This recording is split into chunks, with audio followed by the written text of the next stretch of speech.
روشنی روشنی سب کے لیے۔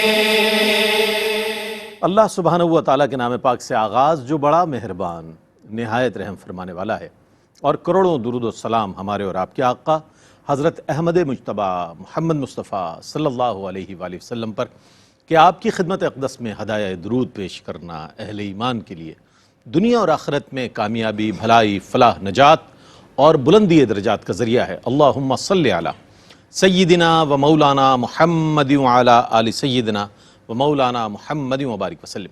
ناظرین محترم، السلام علیکم ورحمۃ اللہ وبرکاتہ۔ میں ہوں آپ کا میزبان محمد رئیس احمد اور پیش کیا جا رہا ہے پروگرام روشنی سب کے لیے۔ آج ایک بار پھر ہم آپ کی خدمت میں حاضر ہیں اور مسلمانوں کی طاقت کا اصل سر چشمہ آج موضوع ہے۔ مختلف اقوام و ملل میں ہم دیکھیں تو شاید کسی کے ذہن میں یہ ہو کہ عسکری قوت اگر ہے تو یہ اصل سرچشمہ ہے، کسی کے ذہن میں یہ ہو کہ مالی طور پر بہت مستحکم ہے تو شاید ان کے ذہن میں یہ بات ہو کہ یہ اصل سرچشمہ ہے طاقت کا۔ کوئی انوینشنز کے حوالے سے، ایجادات کے حوالے سے اگر یہ سمجھے کہ جناب یہ ہماری کامیابی کا اور ہماری طاقت کا سرچشمہ ہے تو یہ بھی ایک سوچ ہو سکتی ہے۔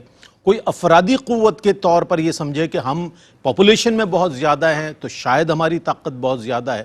کوئی اگر یہ سمجھے کہ ہم معاشرتی طور پر اخلاقیات کے اعتبار سے بہت بلند مقام پر ہے تو شاید ان کے ذہن میں یہ ہو کہ یہی ہماری طاقت کا سرچشمہ ہے۔ تو بنیادی طور پر دیگر جتنے ادوار گزرے ہیں ماضی میں اگر ہم ان کو دیکھیں تو آج جو صورتحال ہے، موجودہ جو صورتحال ہے، عصر حاضر میں جو منظرنامہ ہمارے سامنے موجود ہے، یہ کوئی نیا نہیں ہے۔ ہر دور میں جو ہے وہ مسلمانوں کو ایسی صورتحال کا سامنا کرنا پڑا ہے کہ جس سے نبرد آزما بھی ہوئی مسلمان قوم، اس کا سامنا بھی کیا اور کامیابی کے ساتھ اس کو سر بھی کیا۔ تو آیا آج جو سوال مسلمان کے ذہن میں آتا ہے وہ یہ آتا ہے کہ آیا ہماری طاقت کا، یعنی مسلمانوں کی طاقت کا اصل سرچشمہ ہے کیا؟ اسی پر آج بات ہوگی۔ ماضی کے گوشوں سے بھی انشاءاللہ روشنی حاصل کی جائے گی، جو ہمارا بہت روشن اور تابناک ماضی ہے وہاں سے بھی انشاءاللہ بات ہوگی، اور پھر یہ کہ قرآن و حدیث اس حوالے سے مسلمانوں کی کس طرح رہنمائی کرتے ہیں، اور اس حوالے سے انشاءاللہ علماء حضرات گفتگو فرمائیں گے اور بہت مدلل اور بہت اپنے وقی مطالعے کی روشنی میں انشاءاللہ گفتگو فرمائیں گے۔ میری مراد میرے دائیں جانب تشریف فرما استاذ العلماء حضرت علامہ مفتی محمد سہیل رضا امجدی صاحب، ماشاءاللہ کمال عالم دین ہیں، بہت عمدہ گفتگو فرماتے ہیں قرآن پر، آپ کی بڑی دسترس ہے، حافظ قرآن بھی بڑے کمال ہے، قاری قرآن بہت کمال ہے، پھر مدرس بہت شاندار ہیں، پھر اس کے علاوہ تفاسیر کے حوالے سے جب آپ کلام فرماتے ہیں تو بہت عمدہ۔ تو آج بھی آج کی اس اہم موضوع پر ہم نے آپ کو زحمت کلام دی ہے۔ تشریف فرمائے۔ السلام علیکم ورحمۃ اللہ۔ وعلیکم السلام ورحمۃ اللہ وبرکاتہ۔ اور میرے بائیں جانب حضرت علامہ مفتی محمد زیغم علی گردزی شاہ صاحب تشریف فرمائے، جو ماشاءاللہ افتاء سے وابستہ ہے، تدریسی ماشاءاللہ شعبہ جو ہے وہ آپ کے ذمہ ہے، بہت معروف جامعہ کا، تشریف فرمائے۔ اور یہ بھی بتا دوں ماشاءاللہ کہ میں نے استاذ العلماء کہا تو مفتی صاحب کے شاگرد رشید بھی ہیں۔ السلام علیکم ورحمۃ اللہ۔ السلام ورحمۃ اللہ وبرکاتہ۔ تو یہ بات میری بالکل آج ہی ہو۔ اچھا مفتی صاحب کیا فرمائیے گا کہ مسلمانوں کی طاقت کا اگر ہم یہ جاننا چاہیں ابتداً، جس کے حوالے سے سرنامہ کلام میں نے کچھ باتیں عرض کی، مسلمانوں کی طاقت کا اصل سرچشمہ کسے کہا جائے گا؟ بسم اللہ الرحمن الرحیم، صلی اللہ علیہ وآلہ وصحبہ وبارک وسلم۔ اگر ہم غیر اقوام کے اعتبار سے دیکھیں تو ہمیں کہیں نظر آتا ہے کہ کوئی اپنی طاقت کا سرچشمہ جو ہے اپنی دولت کو سمجھتا ہے، کوئی اپنی اجتماعی قوت کو سمجھتا ہے، کوئی اپنی افرادی قوت کو سمجھتا ہے، کوئی کہتا ہے میری فوج بہت بڑی ہے، کوئی اپنی عسکری صلاحیت کے بلبوتے پر کہتا ہے کہ میں ہوں، کوئی سامان حرب کے حوالے سے جناب بہت جنگی سامان ہے۔ اچھا اب مسلمانوں کے اعتبار سے اگر دیکھا جائے تو مسلمانوں کی طاقت کا اصل سرچشمہ یہ چیزیں نہیں ہیں، ان چیزوں کی بھی ترغیب دی گئی۔ وَأَعِدُّوا لَهُم مَّا اسْتَطَعْتُم مِّن قُوَّةٍ وَمِن قُوَّةٍ وَمِن رِّبَاطِ الْخَيْلِ تُرْهِبُونَ بِهِ عَدُوَّ اللَّهِ وَعَدُوَّكُمْ، کہ تم اپنے آپ کو تیار رکھو قوت کے حساب سے، سرحدوں کی حفاظت کے اعتبار سے، اور اس دور میں جو ہے چونکہ گھوڑے تھے تو فرمایا کہ گھوڑوں کو باندھنے کے حوالے سے اب اس دور میں یا اگلے ادوار میں جو بھی عسکری قوت ہوگی اس حساب سے یہ آیت کریمہ منطبق ہوتی رہے گی، تیار رہنے کا حکم دیا۔ لیکن اس پر توکل کرنے کا حکم نہیں دیا. بالکل بالکل. ہاں، اور اصل طاقت اس کو سمجھنے کا حکم نہیں دیا. اصل طاقت کیا ہے وہ قرآن کہتا ہے کہ ان الذین قالوا ربنا اللہ ثم استقاموا. اللہ. اچھا، میں نے کیوں کہا کہ اصل طاقت یہ نہیں ہے؟ جی. طاقت کا اصل سرچشمہ یہ نہیں ہے. ہم تاریخ عالم آپ نے بھی پڑھی ہوئی ہے، آپ اٹھا کر دیکھیں کتنی طاقتور اقوام کیسی زمین بوس ہوئی، رومن امپائر، پرشین امپائر، کیسے طاقتور اپنے آپ کو سپر پاور کہنے والے جب کہیں پر در اندازی کرتے ہیں تو سالہ سال بعد ذلیل اور رسوا ہو کر وہاں سے نکلتے ہیں. اگر ماضی قریب کی طرف بھی اگر دیکھیں تو یہی اگر طاقت ہی کامیابی کی کنجی ہے تو پھر ایسا نہ ہوتا نا. ایسا نہیں ہوتا. بسا اوقات ہم نے دیکھا اور تاریخ عالم میں پڑھا کہ کسی کے پاس بہت طاقت ہے، ایمانی قوت نہیں ہے تو شکست ہو سکتی ہے. لیکن کسی کے پاس اگر یہ طاقت نہ بھی صحیح لیکن ایمانی طاقت ہے تو پھر سب کچھ ہو سکتا ہے. بدر جیسی فضا پیدا ہو سکتی ہے. جی ہاں جی. کیوں کہا کہ فضائے بدر پیدا کر، فرشتے تیری نصرت کو اتر سکتے ہیں گردوں سے قطار اندر قطار اب بھی. پیدا کرنا تیرا کام ہے. وَأَنْتُمُ الْأَعْلَوْنَ إِن كُنْتُم مُؤْمِنِينَ. تم مومن بن کے دکھاؤ، میں تمہیں بلندی عطا فرماؤں گا. یہ اس کا وعدہ ہے. تو ان الذین قالوا ربنا اللہ ثم استقاموا، بے شک وہ لوگ کہ جنہوں نے اپنے منہ سے کہا، زبان سے کہا ہمارا رب اللہ ہے، پھر اس پر قائم ہو گئے، پھر مستقیم ہو گئے، تو پھر نتیجہ کیا نکلا؟ تتنزل علیہم الملائکۃ، ان پر ملائکہ نزول فرماتے ہیں. اچھا، جب مسلمانوں کی طاقت کا اصل سرچشمہ ہم دیکھیں تو وہ اللہ تعالیٰ اور اس کے رسول علیہ السلام سے کنیکشن ہے، ان سے تعلق ہے. یہ تعلق جتنا مضبوط ہوگا طاقت اتنی ملتی رہے گی، گویا کہ رسد آ رہی ہے. اور یہ تعلق جتنا کمزور ہوگا مسلمانوں کی طاقت اتنی ہی زیادہ کم ہوتی رہے گی. میں بس یہاں پر دو مثالیں دوں گا. ایک مثال تو یہ ہے، قرآن کریم نے 10ویں پارے میں ارشاد فرمایا کہ ان یکم منکم 20 صابرون یغلبوا 200. اگر تم 20 ہو نا، ایمانی قوت سے لبریز ہو، تو تم 20 ہو کر بھی نا، قرآن کہہ رہا ہے یغلبوا 200، تم 200 پر سبقت حاصل کر جاؤ گے، تم جیت جاؤ گے، تم غالب آ جاؤ گے. اور پھر یہ بھی فرمایا کہ وَإِن يَكُم مِّنكُم مِّئَةٌ، اگر تم 100 ہو لیکن ایمان والے ہو، یغلبوا 1000، تم 1000 پر غالب آ جاؤ گے. پھر فرمایا کہ الآن خفف اللہ عنکم وعلم ان فیکم ضعفا. اللہ تعالیٰ نے اب تخفیف فرمائی. کیوں؟ یہاں پر کیوں فرمایا کہ تم 20 ہو تو 200 پر غالب آ جاؤ گے، اور 100 ہو تو 1000 پر غالب آ جاؤ گے. کیوں فرمایا؟ کیوں کہ جس کے پاس جتنی قوت ہوتی ہے وہ دعویٰ اتنا ہی کرتا ہے. مسلمانوں کے پیچھے قوت اگر ہے تو میرے رب تعالیٰ کی ہے. دعویٰ بھی اسی انداز میں ہونا چاہیے نا، پھر مقابلہ بھی اسی انداز میں ہونا چاہیے. پھر رب تعالیٰ نے تخفیف فرمایا کہ فَإِن يَكُم مِّنكُم مِّئَةٌ صَابِرَةٌ يَغْلِبُوا 200. اگر تم 200 ہو تو فرمایا کہ 100 ہو تو 200 پر تم غالب آؤ، تم اس سے لڑو. اور فرمایا کہ اگر تم 1000 ہو تو 2000 پر تمہیں غالب آنا چاہیے، کیونکہ تمہارے پیچھے طاقت ہے وہ اللہ رب العالمین کی ہے. تو تعلق، یہ کنیکٹیویٹی جتنی زیادہ مضبوط اللہ تعالیٰ کی بارگاہ سے ہوگی اور اس کے رسول علیہ السلام کی بارگاہ سے ہوگی تو اتنا زیادہ طاقت ہوگی.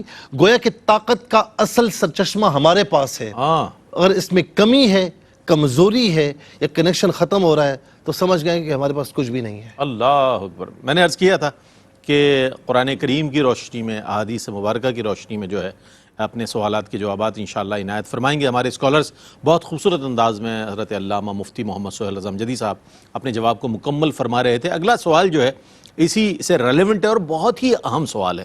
میں چاہتا ہوں کہ وقفہ لے لوں، وقفے کے بعد جب حاضر ہوں گے تو علامہ مفتی سید زیغم علی شاہ صاحب گردیزی انشاءاللہ اس کا جواب عنایت فرمائیں گے. ایک وقفہ ہے، وقفے کے بعد حاضر ہوتے ہیں، ہمارے ساتھ رہیے. روشنی سب کے لیے، روشنی روشنی سب کے لیے.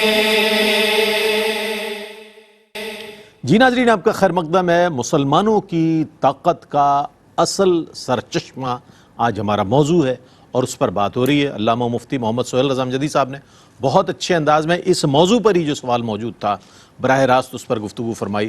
اب ہم اس کے جزیات پر بھی آ جاتے ہیں اور اس کے حوالے سے بھی انشاءاللہ ہمارے علماء حضرات سے ہم انشاءاللہ روشنی حاصل کریں گے. اس حوالے سے یہ جاننا چاہیں گے، کہا یہ جاتا ہے کہ جب تک مسلمان قوم اللہ اور اس کے رسول کے ساتھ جڑی رہی تب تک اس کے پائے استقامت میں کہیں بھی جھول نہیں آیا اور مضبوطی کے ساتھ کھڑی رہی. کیا کہیے گا مفتی صاحب؟ بسم اللہ الرحمن الرحیم، اللہم صلی علی محمد وعلی آل محمد وبارک وسلم. وہ شکریہ رئیس بھائی. یقیناً ہم انسانیت کی ابتدا سے لے کر آج تک اگر ہم ہر دور کا اور ہر امت کا جائزہ لیں تو اللہ تعالیٰ نے انبیاء کرام علیہ السلام کو نجات کا، کامیابی کا اور فلاح کا پیغام دے کر اس دنیا میں مبعوث فرمایا، اور ہر امت کے لیے نجات کا پیمانہ، طاقت کا اور کامیابی کا پیمانہ وہ تھا جو انبیاء کرام علیہ السلام تعلیمات لے کر آتے تھے. اور جن جن امتوں نے انبیاء کرام علیہ السلام کی تعلیمات سے روگردانی اختیار کی تو دنیا اور آخرت میں اللہ تعالیٰ نے ان کو ذلت و رسوائی کا نشانہ بنایا. امت محمدیہ سے قریب ترین امت بنی اسرائیل ہے، اس کا تذکرہ قرآن کریم میں جہاں ان کی عزتوں کا تذکرہ فرمایا. قرآن کریم میں بار بار فرمایا گیا کہ یا بنی اسرائیل اذکروا نعمتی التی انعمت علیکم وانی فضلتکم علی العالمین، کہ تمہیں عالمین پر فضیلت عطا فرمائی ہے. اور فضیلتوں کا بار بار ان کا تذکرہ فرمایا جا رہا ہے، انعام و اکرام کا تذکرہ فرمایا جا رہا ہے کہ ہم نے تم پر یہ انعامات فرمائے. لیکن اسی کے ساتھ ساتھ ہم دیکھیں کہ یہی اہل کتاب ہے کہ جن سے متعلق فرمایا کہ اگر یہ فضیلتیں تم حاصل کرنا چاہتے ہو تو انبیاء کی تعلیمات سے اگر تمسک اختیار کرو گے تو اللہ تعالیٰ تمہیں نجات عطا فرمائے گا، کامیابی عطا فرمائی جائے گی اور تمہیں طاقت عطا فرمائی جائے گی. جس طرح بنی اسرائیل کا قوم جبارین کا تذکرہ قرآن کریم میں فرمایا گیا. حضرت موسیٰ علیہ السلام کے ساتھ جب قوم نکلی اور قوم نے بزدلی دکھائی تو اللہ تعالیٰ نے باوجود اس کے کہ اللہ تعالیٰ نے کامیابی کا وعدہ فرمایا تھا لیکن انہوں نے بزدلی دکھائی تو اللہ رب العالمین نے ذلت و رسوائی کو ان پر مقدر فرما دیا. پھر اسی طرح قرآن کریم میں فرمایا کہ قل یا اہل الکتاب لستم علی شیء حتی تقیموا التوراۃ والانجیل، کہ اے بنی اسرائیل تم کچھ بھی نہیں ہو. ایک طرف فرمایا جا رہا ہے کہ فضلتکم علی العالمین، اور یہاں فرمایا جا رہا ہے کہ لستم علی شیء حتی تقیموا التوراۃ والانجیل، یہاں تک کہ تم توریت اور انجیل کو قائم نہ کر لو تمہاری کوئی بوقت و حیثیت نہیں ہے. یعنی اس سے یہ اہل کتاب کا تذکرہ بطور خاص فرمایا جا رہا ہے اور امت محمدیہ کو یہ پیغام دیا جا رہا ہے کہ تمہاری حیثیت، تمہاری اوقات، تمہاری قابلیت، تمہاری قدر و منزلت کچھ بھی نہیں ہے جب تک تم قرآن سے تمسک اختیار نہ کر لو، قرآن سے وابستگی اختیار نہ کر لو، اللہ اس کے رسول کے احکامات کے مطابق اپنی زندگی نہ بسر کر لو، تمہاری کوئی حیثیت و وقت نہیں ہے. یہ صرف یعنی ایک فضیلت کا ایک زوم لے کے بیٹھنا کہ میں اس لیے فضیلت والا ہوں کہ آپ صلی اللہ تعالیٰ علیہ وآلہ وسلم کی امت میں اللہ تعالیٰ نے پیدا فرما دیا. قرآن نے فضیلت کو اللہ اس کے رسول کی تعلیمات سے جوڑا، جہاں فرمایا کہ وَمَن يُطِعِ اللَّهَ وَرَسُولَهُ فَقَدْ فَازَ فَوْزًا عَظِيمًا، کہ جس نے اللہ اس کے رسول کی اطاعت کی اس نے بڑی کامیابی حاصل کی. اسی کے ساتھ ساتھ فرمایا کہ وَمَن يَعْصِ اللَّهَ وَرَسُولَهُ فَقَدْ ضَلَّ ضَلَالًا مُبِينًا، کہ جس نے اللہ اس کے رسول کی نافرمانی کی تو وہ بڑی گمراہی میں، یعنی دنیا اور آخرت میں ذلت و رسوائی اس کا مقدر بننے والی ہے. بنی اسرائیل میں یہود کا جو اللہ تعالیٰ نے تذکرہ فرمایا اور ان پر ذلت و رسوائی اور خواری کا تذکرہ فرمایا کہ ضربت علیہم الذلۃ والمسکنہ، تفصیل کے ساتھ ان کے معاملات کو بیان فرمایا. وجہ آخر میں بیان فرمائی کہ ذالک بما عصوا وکانوا یکفرون، کہ یہ اس نافرمانی کا اور اس کفر کا بدلہ ہے جو تم کیا کرتے تھے. یعنی اگر اللہ کی نافرمانی، اللہ کے رسول کی نافرمانی کی جائے گی تو پھر عزت وہ اس کا خیال کرنا یہ ایک زوم ہے، زوم فاسد ہے کہ انسان اس خوش فہمی میں مبتلا رہے کہ اللہ تعالیٰ عزت عطا فرمائے گا. قرآن کریم میں اس امت کے لیے بھی بطور خاص فرمایا گیا کہ وَمَنْ أَعْرَضَ عَنْ ذِكْرِي فَإِنَّ لَهُ مَعِيشَةً ضَنْكًا. ہم دیکھیں نا صحابہ کرام کے دور میں آغاز سے لے کر دور خلافت تک کبھی بھی کسی غزوے میں مسلمانوں کی تعداد ایسی نہیں رہی کہ کفار کے مقابلے میں افرادی قوت میں اکثریت میں ہو، کسی غزوے میں نہیں. بالکل ایسا ہی. آپ صلی اللہ تعالیٰ علیہ وآلہ وسلم کا پورا دور مبارک دیکھ لیں، خلفائے راشدین کا مقدس دور دیکھ لیں، کبھی مسلمانوں کی تعداد زیادہ نہیں رہی اور جنگی ساز و سامان اس میں مسلمان طاقت میں نہیں رہے، کبھی بھی اس طرح کا معاملہ نہیں رہا. لیکن توکل تھا، بھروسہ تھا، اعتماد تھا، اللہ رب العالمین نے کامیابی عطا فرمائی. اور اگر افرادی قوت ہو، یہ ساری چیزیں ہوں لیکن وہ تمسک نہ ہو اور وہ مضبوطی نہ ہو اللہ اس کے رسول کے پیغام سے، تو پھر قرآن کریم میں فرمایا کہ وَمَنْ أَعْرَضَ عَنْ ذِكْرِي فَإِنَّ لَهُ مَعِيشَةً ضَنْكًا. یہ دنیا میں فرمایا کہ دنیا میں تمہارے ساتھ معاملہ یہ کیا جائے گا کہ جس نے میرے ذکر سے اعراض کیا، روگردانی اختیار کی، اللہ اس کے رسول کی احکامات کی نافرمانی کی، فَإِنَّ لَهُ مَعِيشَةً ضَنْكًا، اس کی معیشت کو تنگ کر دیا جائے گا، اس کی زندگی کو تنگ کر دیا جائے گا، زندگی سے جڑے ہوئے جتنے پہلو ہیں، جتنے معاملات ہیں، سب کو تنگ کر دیا جائے گا، سب میں پریشانی میں اس کو مبتلا کر دیا جائے گا. وَنَحْشُرُهُ يَوْمَ الْقِيَامَةِ أَعْمَىٰ، اور قیامت کے دن اس کو اندھا اٹھایا جائے گا. یعنی دنیا اور آخرت کے ذلت و رسوائی وہ مقدر فرما دی جائے گی اور اس کو مسلط اس میں فرما دیا جائے گا اگر اس نے اللہ اس کے رسول کے احکامات کی نافرمانی کی. تو عزت کا معیار اللہ رب العالمین کے احکام ہیں، اللہ کا کلام ہے، رسول اللہ کے فرامین ہیں، اور دین ہے، اگر دین سے وابستگی اختیار کی جائے گی، وہ علامہ اقبال نے فرمایا تھا نا کہ وہ زمانے میں معزز تھے مسلمان ہو کر، صحیح، اور تم خوار ہوئے تارک قرآن ہو کر. اور اسی کو جواب شکوہ میں فرمایا تھا نا کہ صفائے دہر سے باطل کو مٹایا کس نے، نو انسان کو غلامی سے چھڑایا کس نے، میرے کعبے کو جبینوں سے بسایا کس نے، میرے قرآن کو سینوں سے لگایا کس نے، تھے تو آبا وہ تمہارے مگر تم کیا ہو، ہاتھ پہ ہاتھ درے منتظر فردا. یعنی اگر امت اس کیفیت میں مبتلا رہے گی تو خوش فہمیاں وہ کسی کام نہیں آنی ہے، یہ خام خیالیاں یہ کسی کام نہیں آنی ہے. عزت کا معیار وہ دین سے وابستگی ہے، اللہ اس کے رسول کے احکامات کی پیروی ہے. اگر وہ اختیار کی جائے گی تو اللہ رب العالمین دنیا میں بھی کامیابی اور طاقت عطا فرمائے گا، آخرت میں بھی اللہ رب العالمین نجات مقدر فرما دے گا. کیا کہنا، سبحان اللہ سبحان اللہ. اچھا جناب، آتے ہیں اس سوال کی جانب جو بہت اہم سوال ہے آج کے اس موضوع کا. ویسے سارے سوالات بڑے اہم ہیں، اور آج ہم دیکھیں تو بتدریج اگر ہم انالائز کریں، تجزیہ کریں، تو سال بہ سال حجاج کی تعداد جو ہے بڑھتی ہوئی نظر آ رہی ہے پوری دنیا سے. اسی طرح سال بہ سال اگر ہم دیکھیں ہر سال اور پورا سال، یعنی کہ معتمرین کی اگر تعداد دیکھیں تو وہ بھی بتدریج بڑھتی جا رہی ہے. بہت خوش آئند بات ہے. اسی طرح اسلامی ممالک میں جو خوشحالی ہے جو مالی طور پر، وہ بھی بڑی نظر آتی ہے.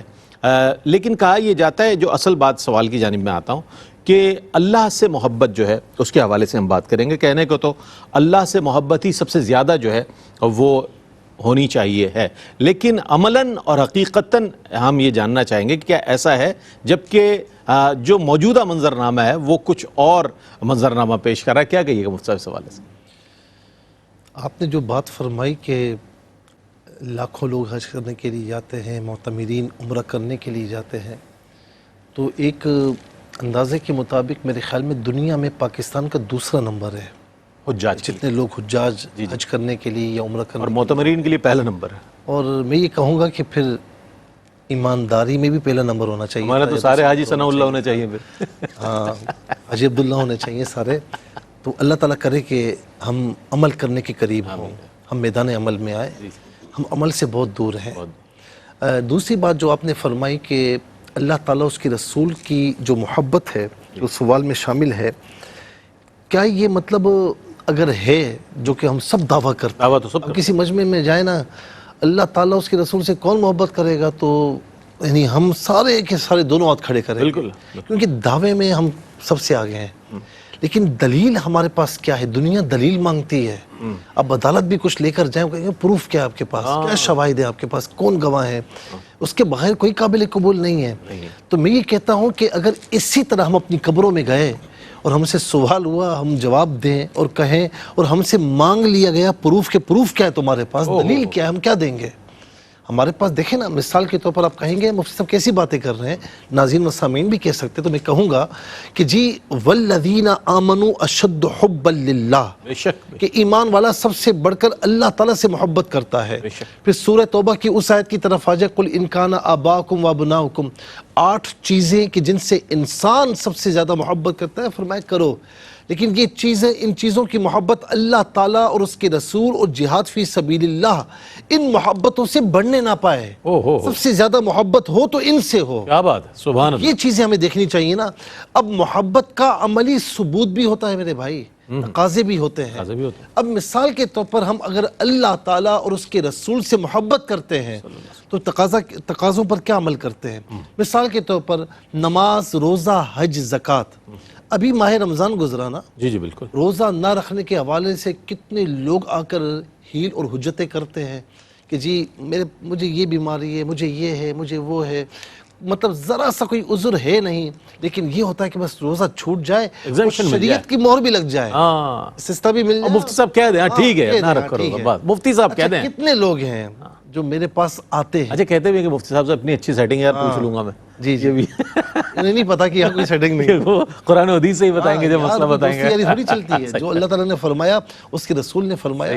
اسی لیے بعض اوقات لوگ کہتے ہیں کہ ہماری خوشیوں کے قاتل یہ مولوی لوگ ہیں، ہر کہیں پر جو ہے نا اپنا لے کر آ جاتے ہیں. تو مولوی لوگ نہیں ہیں. بات یہ کہ وہ اللہ تعالیٰ اس کے رسول کے احکامات کو پڑھ کے سناتے ہیں. اسی طریقے سے آپ دیکھ لیں کہ زکوٰۃ جس کا سال پورا ہونا ہوتا ہے، وہ پیچھے سے آ کر کہتا ہے کہ حضرت وہ زکوٰۃ سے بچ نہیں سکتے، کچھ ہیلا نہیں کر سکتے کہ فلاں رقم آ رہی ہے میں کسی اور کے حوالے کر دوں، کسی اور کے نام کر دوں تو زکوٰۃ تو نہیں ہوگی نا اس پر. یہ کرتے ہوئے آپ نے دیکھا ہوگا. بالکل. اچھا، ابھی تک کتنے لوگ صاحب استطاعت ہیں، دنیا بھر گھوم کر آئے ہیں، لیکن حج کرنے کے لیے گئے تو منہ لٹکا کر کہیں گے نہیں حج تو نہیں کیا. وہ ابھی تو بہت سارے حج پڑے ہیں نا, بیٹیوں کی شادیاں کرنی ہے, بہنوں کی شادیاں کرنی ہے, گھر بھی بنانا ہے.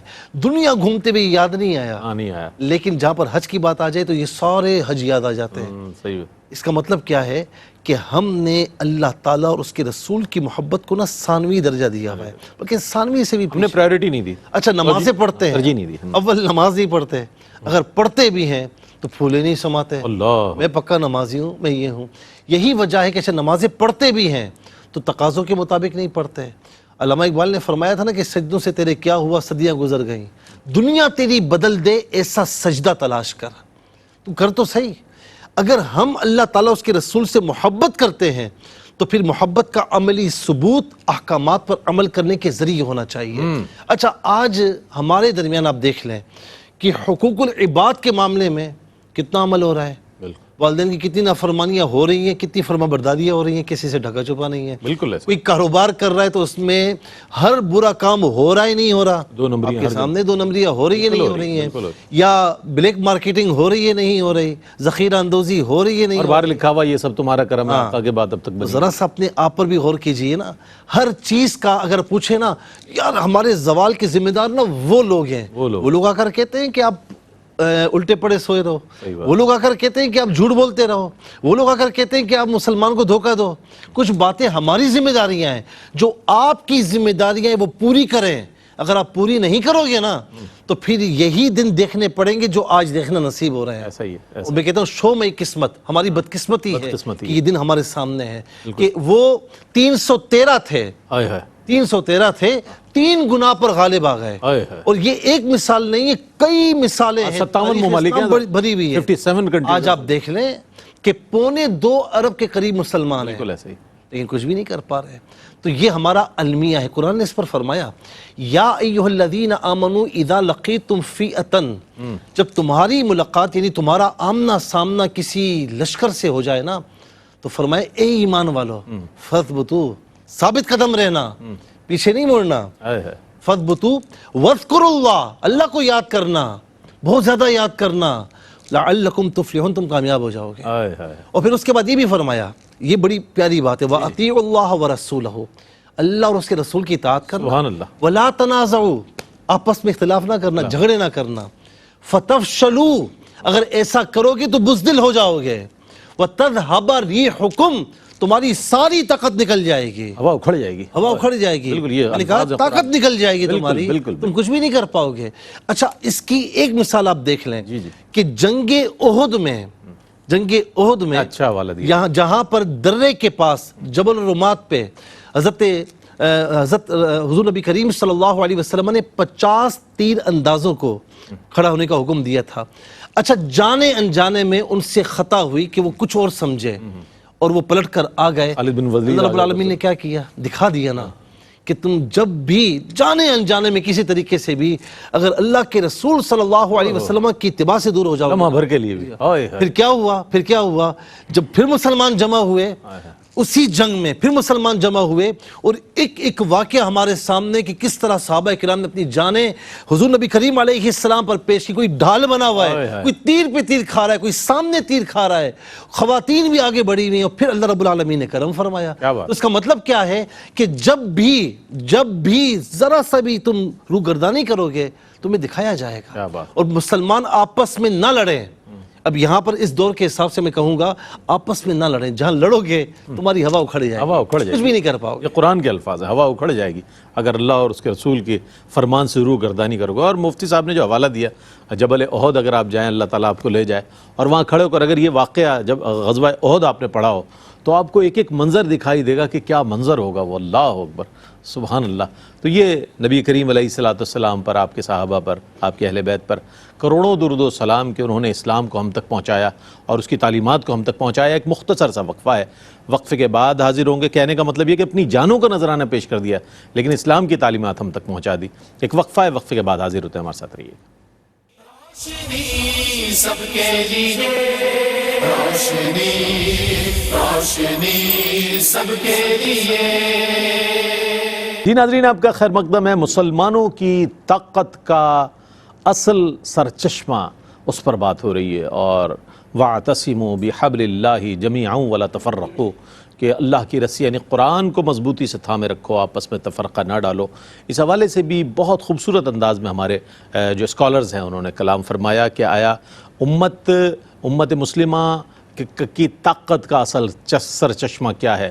وہ اللہ پر کامل یقین ہے اور اللہ پر بھروسہ ہے، جس کی مثال آپ کو بدر میں بھی مل جائے گی، احد میں بھی مل جائے گی۔ ہم جتنے غزوات دیکھیں، مفتی صاحب نے بڑی اچھی بات کہی، اگر آپ غزوات کی تاریخ پڑھ لیں تو اس میں کوئی غزوہ ایسا نہیں ہے کہ مسلمان افرادی قوت میں دشمن کے مقابل میں زیادہ تھے یا حربی سامان حرب کے حوالے سے زیادہ تھے، قلیل تھے۔ اور شاید یہی اللہ تعالیٰ نے دکھانا تھا زمانے کو کہ دیکھو ساز و سامان سے نہیں جیتو گے، افرادی قوت سے نہیں جیتو گے تو قوت ایمانی سے جیتو گے اور اللہ پر یقین سے جیتو گے۔ تو یہ ایک ہمارے سامنے چیز ہے، اس پر بات کریں گے انشاءاللہ۔ اچھا، عہد حاضر کے حوالے سے منظرنامہ جو ہمارے سامنے وہ موجود ہے، اس پر ہم بات کر لیں کہ آج بھی مسلمان قوم مغلوبیت کا شکار نظر آ رہی ہے، مغلوب نظر آ رہی ہے۔ ڈیفینیٹلی یہ چیزیں ماضی میں بھی رہی ہیں، چونکہ ستیزہ کار رہا ہے ازل سے تا امروز، چراغ مصطفی سے شرار بو لہبیست۔ یہ تو ہوا ہی نہیں ہے کہ کبھی جو ہے منفی اور مثبت جو ہے مد مقابل نہ ہوئے ہوں۔ تو اسی طرح کفر و اسلام جو ہے وہ آپس میں یقیناً ہمیشہ آمنے سامنے رہے۔ تو ماضی میں بھی ایسا رہا ہوگا کہ جب اس طرح کی صورتحال ہوئی ہوگی، تو کس طرح نکالا جائے اس صورتحال سے میں چاہتا ہوں کہ اس حوالے سے ارشاد فرمائیں۔ اس میں سب سے پہلے تو دین سے وابستگی یہ تمام اسباب میں سب سے بڑا سبب ہے، اور سب سے بڑی طاقت یہ ہے کہ انسان اگر اپنی وابستگی دین سے مضبوط کرے گا تو یقیناً اللہ تعالیٰ اسے عزت عطا فرماتا ہے۔ قرآن کریم میں اس کا بھی تذکرہ فرمایا گیا کہ وَلَوْ أَنَّ أَهْلَ الْقُرَىٰ آمَنُوا وَاتَّقَوْا لَفَتَحْنَا عَلَيْهِمْ بَرَكَاتٍ مِّنَ السَّمَاءِ وَالْأَرْضِ، کہ اگر بستی والے ایمان لاتے، تقوی اختیار کرتے، پرہیزگاری اختیار کرتے تو اللہ تعالیٰ زمین و آسمان سے ان کے لیے رحمتوں کے دروازے کھول دیں۔ یعنی یہ اللہ تعالیٰ کا وعدہ ہے کہ اگر وہ اس پر ایمان لایا جائے گا، ایمان کے تقاضے پورے کیے جائیں گے، اس سے وابستگی اختیار کی جائے گی، تو یقیناً اللہ تعالیٰ وہ کامیابی عطا فرماتا ہے اور برکت عطا فرماتا ہے۔ پھر اسی کے ساتھ ساتھ جو آج امت میں انتشار اور ایک خلفشار کا معاملہ ہے اور نا اتفاقی ہے اور آپس میں دوریاں ہیں، یہ ایک بڑی اس کی وجہ ہے۔ اور اسی کو قرآن کریم کی آیت کریمہ میں جو اس سے پہلے تلاوت کی گئی کہ اگر تم آپس میں جھگڑا کرو گے، آپس میں انتشار و افتراق سے پیش آؤ گے تو تمہاری طاقت اکھڑ جائے گی، تمہاری قوت وہ ختم ہو جائے گی۔ پھر اسی کے ساتھ ساتھ قرآن کریم نے جو امت میں جو ان کی جو مضبوطی ہے، طاقت ہے اور اس کی توانائی ہے، اس کا ایک نہ ہونے کا سبب بیان فرمایا گیا۔ آپ صلی اللہ تعالیٰ علیہ وآلہ وسلم نے جہاد کے حوالے سے جہاں تاکیدات فرمائی، ترک جہاد کی حضور نے مذمت بیان فرمائی کہ اگر تم جہاد کو ترک کرو گے اللہ رب العالمین ذلت تم پر مسلط فرما دے گا، خواری تم پر مسلط فرما دے گا۔ سیدنا صدیق اکبر کا پہلا خطبہ ہمارے سامنے ہے نا، آپ نے چند جملے ارشاد فرمائے، مختصر خطبہ ارشاد فرمائے، اس میں آپ نے ریاست کے جو احکام تھے اور حکومت کیسی چلانی ہے اس میں جو رہنما بنیادی اصول ان کو بیان فرمایا۔ آپ نے اسے فرمایا کہ اے لوگو خبردار سن لو کہ جو قوم جہاد چھوڑ دیتی ہے اللہ تعالیٰ ذلت اور رسوائی اس پہ مسلط فرما دیتا ہے۔ یعنی آپ کا پہلا خطبہ ہے اور ہم اسی سے اندازہ لگا لیں کہ اس نازک ترین دور میں بھی سیدنا صدیق اکبر کا جو آغاز کا دور تھا، فتنہ کس قدر زیادہ ہے، لیکن اگر اسلام کو درپیش خطرات اگر باہر سے کوئی ہیں تو ان کے خلاف جہاد کرنا ترک نہیں کیا جاتا۔ تو جہاد میں فرمایا کہ عزت ہے، جہاد میں کامیابی ہے، اگر جہاد کو ترک کر دیا جائے گا تو ذلت اور رسوائی اس پہ مسلط فرما دی جائے گی جو قوم جہاد چھوڑتی ہے۔ اور پھر اسی کے ساتھ ساتھ اسی کے تعلق سے آپ صلی اللہ علیہ وسلم نے ایک اور وجہ بیان فرمائی جس میں جہاد کا بھی ایک عنصر پایا جاتا ہے۔ آپ صلی اللہ تعالیٰ علیہ وسلم نے دین پر دنیا کو مقدم کرنے کے جو نقصانات ہیں اس کو بیان فرمایا۔ سید عالم صلی اللہ تعالیٰ علیہ وسلم نے صحابہ اکرام کو خطبہ ارشاد فرمایا، حضور نے فرمایا کہ عنقریب تم پر اقوام اس طرح جمع ہو جائے گی، مشہور حدیث مبارکہ ہے کہ جس طرح لوگ کھانے کے دسترخوان پر یا کھانے کی جو پلیٹ ہے اس پر جمع ہوتے ہیں، تو صحابہ اکرام کے سامنے تو یہ عجیب معاملہ تھا کہ ہم آج 313 ہیں، 1000 پر بھاری ہیں، اور بلکہ جنگ موتا میں تو 3000 کا لشکر 2 لاکھ سے زیادہ افراد پر غالب رہا، یعنی روم کے مقابلے میں غزوہ موتا جو اچانک ایک، اور پھر اس میں یہ بھی ہمارے لیے ایک سبق ہے کہ غزوہ موتا کا اگر ہم پس منظر پڑھیں تو ایک صحابی کی شہادت سے یہ معاملہ شروع ہوا۔ حضور کے قاصد تھے جن کو شہید کیا گیا، ایک صحابی۔ آج پوری امت کٹ رہی ہے، پوری امت کے ساتھ ظلم و بربریت کا، درندگی کا اور وحشیانہ سلوک کیا جا رہا ہے، اس کے باوجود اگر ہم بیدار نہیں ہوتے تو یقیناً یہ ایمانی قوت، ایمانی غیرت، ایمانی حمیت کا جو ایک مردہ ہونے کا جو سلسلہ ہے ہم اس کو دیکھ لیں. آپ صلی اللہ علیہ وسلم نے اسی کی طرف اشارہ فرمایا کہ عنقریب اقوام اس طرح جمع ہوں گی جس طرح کھانے کے دسترخوان پہ سب جمع ہوتے ہیں. تو صحابہ نے عرض کیا رسول اللہ کیا ہم بالکل ہی ختم ہو جائیں گے, افرادی قوت ختم ہو جائے گی, کیونکہ ان کے سامنے تو مسلمان اگر 313 ہیں تو وہ اپنے 3 گنا زیادہ سے بھاری ہیں, اور اللہ تعالیٰ کی مدد پر ان کا توکل و بھروسہ اعتماد ہوتا ہے, اور وہ کسی ظاہری طور پر افرادی قوت میں اکثریت کی وجہ سے مرعوب نہیں ہوتے. تو عرض کیا رسول اللہ کیا ہم بالکل ہی ختم ہو جائیں گے؟ تو آپ صلی اللہ علیہ وسلم نے فرمایا کہ ختم نہیں ہوں گے بلکہ افرادی قوت تو بہت کثیر ہوگی. 2 چیزیں حضور نے بیان فرمائی جس کا جو آج ہم دیکھیں اگر ہماری زندگیوں سے یہ چیزیں نکل جائیں, اور اس کے مقابلے میں جو خیر کی چیزیں ہیں, اس کے اپوزٹ جو خیر کی چیزیں ہیں, اگر اس میں شامل کر لیا جائے تو اللہ تعالیٰ پھر ہمیں عظمت رفتہ وہ ہمیں عطا فرمائے. حضور نے فرمایا کہ حب الدنیا و کراہیت الموت, دنیاوی محبت, دنیا کے لیے آپ کسی بھی حد تک چلے جائیں, اغیار کو خوش کرنے کے لیے آپ ان کی غلامی میں حد سے آگے بڑھ جائیں, شاہ سے زیادہ شاہ کے وفادار ہو جائیں.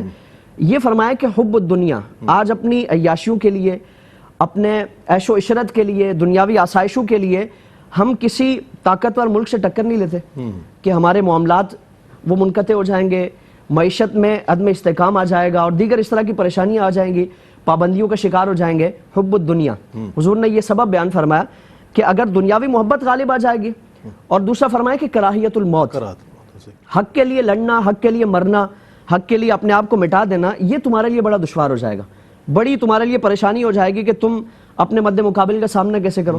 یہ ساری چیزیں اگر تمہاری دنیا میں آ جائیں گی, زندگی میں شامل ہو جائیں گی.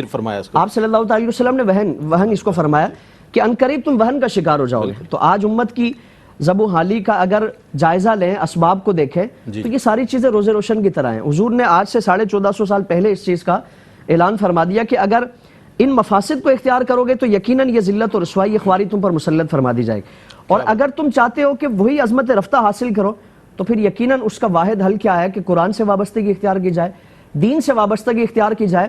دین جس غیرت و حمیت کا درس دیتا ہے, قرآن جس غیرت و حمیت کا درس دیتا ہے اور باطل کے سامنے ڈٹنے کا درس دیتا ہے, اگر وہ طریقہ, وہ غیرت و حمیت بیدار کی جائے گی تو یقیناً اللہ رب العالمین عزت عطا فرمائے گا, دنیا میں بھی عزت عطا فرمائے گا اور آخرت میں بھی اللہ تعالیٰ سرخرو عطا فرمائے گا. کیا کہنا. اچھا, کن چیزوں کی رغبت جو ہے, یہ بڑا میرے لیے بھی سوال ہے, آپ کے لیے بھی ہے, اور انفرادی اور اجتماعی طور پر تمام امت مسلمہ کے لیے یہ سوال اور اس کا جواب میں پیش کر رہا ہوں, تاکہ ہم اپنا محاسبہ تو کر لیں پہلے کہ آیا ہم دوسروں کی بات کر رہے ہیں اور اجتماعی طور پر بات کر رہے ہیں اور اسلام اور اہل اسلام کے مغلوب ہونے کی بظاہر بات کر رہے ہیں, تو کن چیزوں کی رغبت ہے جو جذبہ ایمانی میں کمزوری کا باعث ہے, یہ سوچنا ہے ہر مسلمان کو, انفرادی طور پر بھی اور من حیث القوم اجتماعی طور پر بھی. کیا فرمائیے؟ دیکھیں, رب کریم نے اس بات کو بیان فرما دیا ہے, زُيِّنَ لِلنَّاسِ حُبُّ الشَّهَوَاتِ, خواہشات کے پیچھے چلنا, ان سے محبت کرنا. اب حب الشہوات, شہوات, خواہشات, ساری چیزیں اس میں آ گئیں.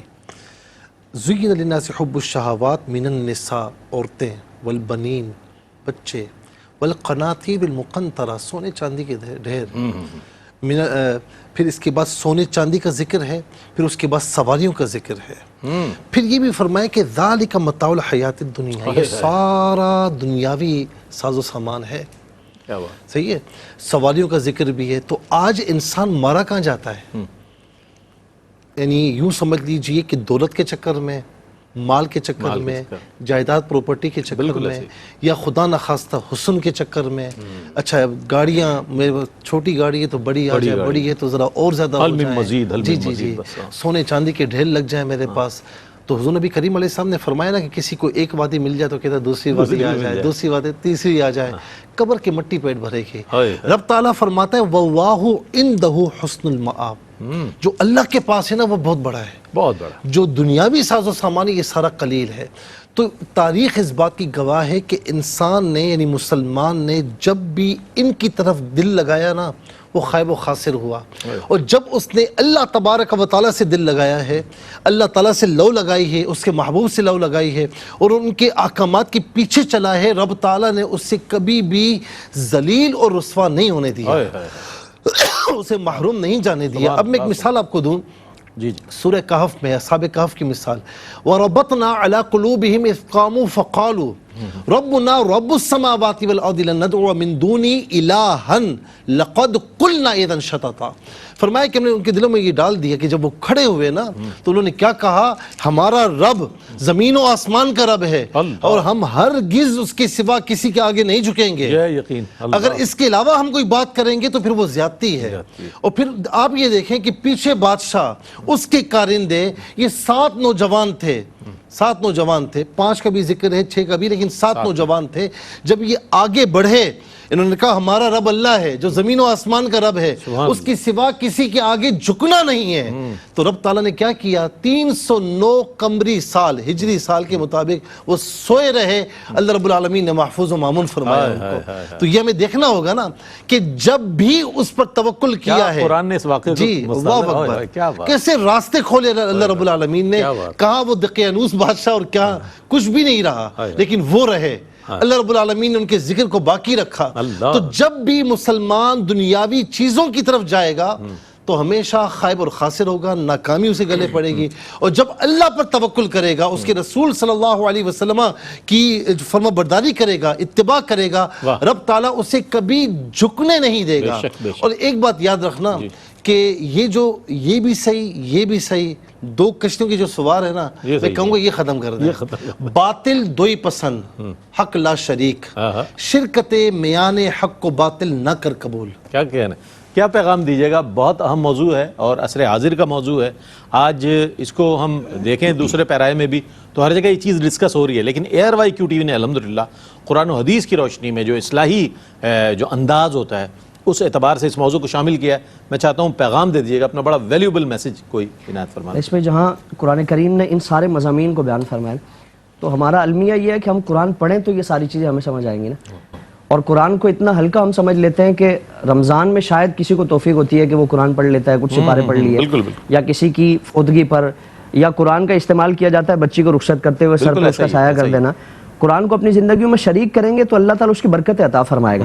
اور یہ اتنا اس کو ہلکا نہ سمجھا جائے. اگر قرآن ویسے ہی ہمارے گھر میں رکھا ہوا ہے, ہم نے بڑے احترام کے ساتھ اس کو ادب کے ساتھ رکھا ہے, اس سے اپنے لیے رہنمائی حاصل نہیں کرتے, اپنی زندگیوں میں اس کی تعلیمات کو شامل نہیں کرتے, تو قرآن کریم کی وہ آیت کریمہ ہمیں جھنجھوڑ رہی ہے کہ اللہ کے رسول صلی اللہ علیہ وسلم اللہ کی بارگاہ میں اس قرآن کے تعلق سے امت کی شکایت فرمائیں. وقال الرسول یا رب ان قوم اتخذوا هذا القرآن مہجورا, کہ رسول عرض کرے گا کہ باری تعالیٰ میری قوم نے قرآن چھوڑ دیا تھا.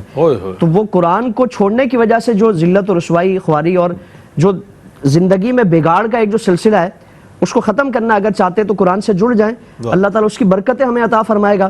زندگی سے جڑے ہوئے جتنے معاملات اللہ تعالیٰ اس میں بھی آسانی عطا فرمائے گا اور آخرت میں بھی کامیابی ہمارا مقدر بنے گی. کیا پیغام دیجیے گا؟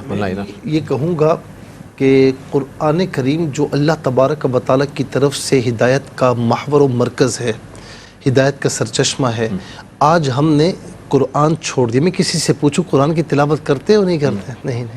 اچھا تلاوت کرتے بھی ہیں تو سمجھنے کی کوشش نہیں کرتے.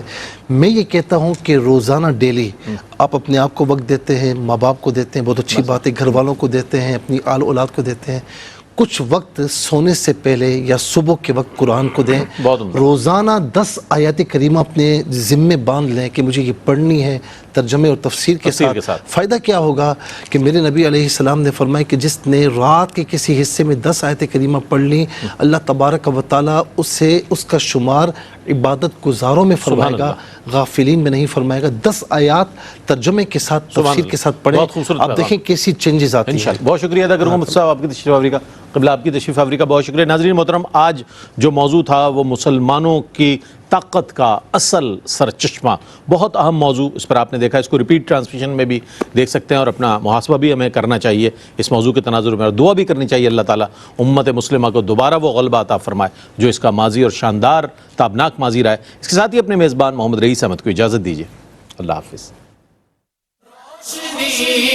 روشنی سب کے لیے, روشنی روشنی سب کے لیے, روشنی روشنی سب کے لیے, روشنی روشنی سب کے لیے, روشنی روشنی سب کے لیے.